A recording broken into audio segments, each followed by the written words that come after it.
Russ didn't even play in the first 4 games due to a quad injury, and while that is hardly his fault, it's relevant since one of the knocks on Chris in Houston was that he was too injury-prone. Fast forward to Game 5, Russ was back, but clearly rusty, chipping in just 7 points. And then last night in Game 6, wasn't great. In the game's final 6 minutes, Westbrook airballed a jumper. Then he missed a layup. Even more costly, he kept coughing up the ball. Ross would end the night with 7 turnovers, 2 of which came down the stretch. There was this one with the score tied and just 1:23 on the clock. And then this, Houston down 2, just 12.9 seconds remaining. The Rockets had the ball, the chance to either send the game to overtime or win it outright.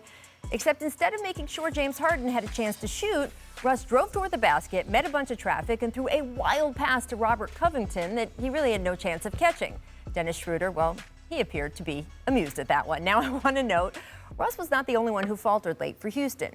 James Harden had 5 turnovers himself in this game, and despite 32 points on the night, he was passive at game's end, only shooting twice in the final 4 minutes, and that's counting a last-second desperation heave.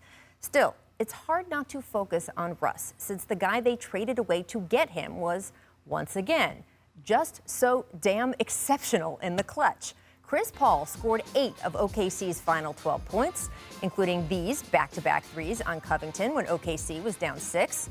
Now, on his way back up the court, Chris actually slapped Covington on the butt, which was amazing. Then with 13 seconds left, Chris hit the 2 go-ahead free throws, finishing off a masterpiece of a night that also included 0 turnovers despite playing 40 minutes. Now, the internet, of course, went nuts. LeBron James put some respect on his name and more. CJ McCollum chimed in. So did Ja Morant. Now, Chris himself was more circumspect after the game. He talked about the Thunder, who, after having to pack their suitcases pre-game for possible travel out of the bubble, could now go back to the hotel and unpack for a few more days. He talked about a Game 7 and how exciting it was, no matter who the opponent is. But even if this is, in fact, not revenge for CP, it certainly is vindication.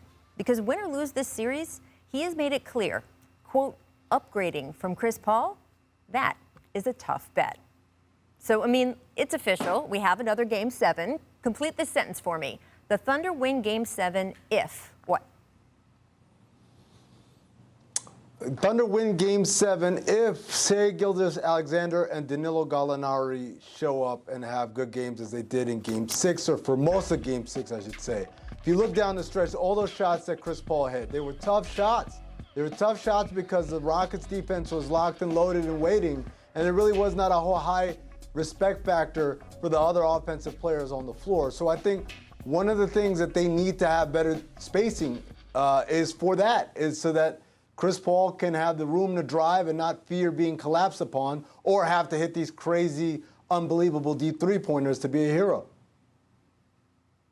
I'll go this. The Thunder win Game 7 if A, it's close. Apparently, they're just unbeatable in close games as long as the point guard is on the floor. B, they keep Houston off the line. For a team with James Harden on it to have a free throw rate that would have been last in the regular season, that is phenomenal foul avoidance by the Thunder. And C, I'll give you another name to watch.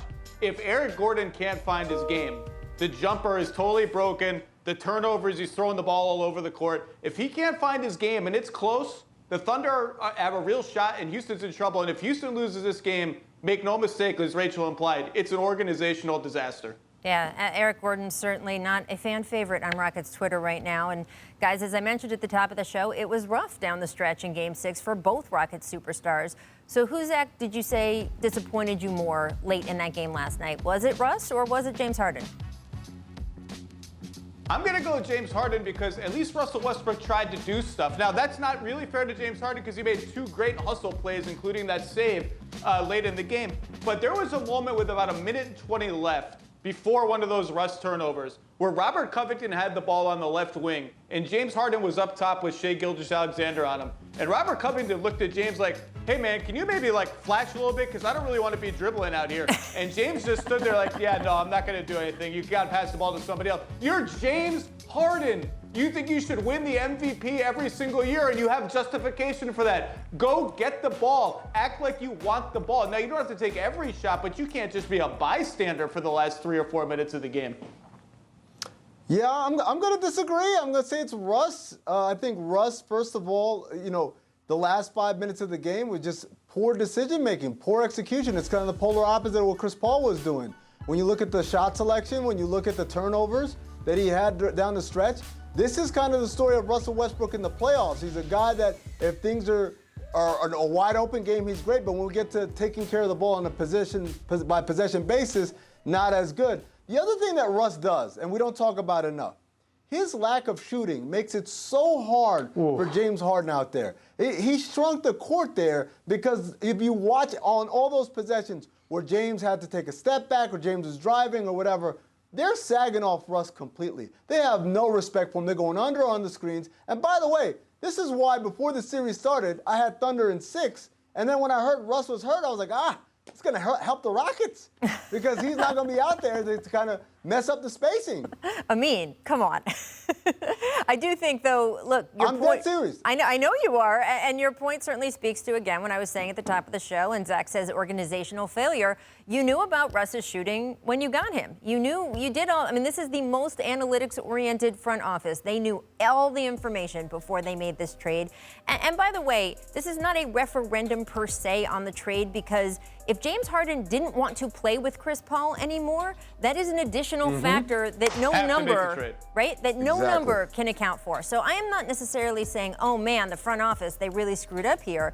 I am just saying this is where this possibly went wrong for Houston, and we will find out over the next couple days.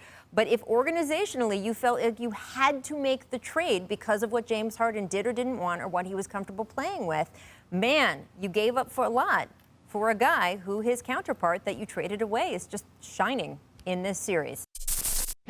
Thanks for watching ESPN on YouTube. For live streaming sports and premium content, subscribe to ESPN+.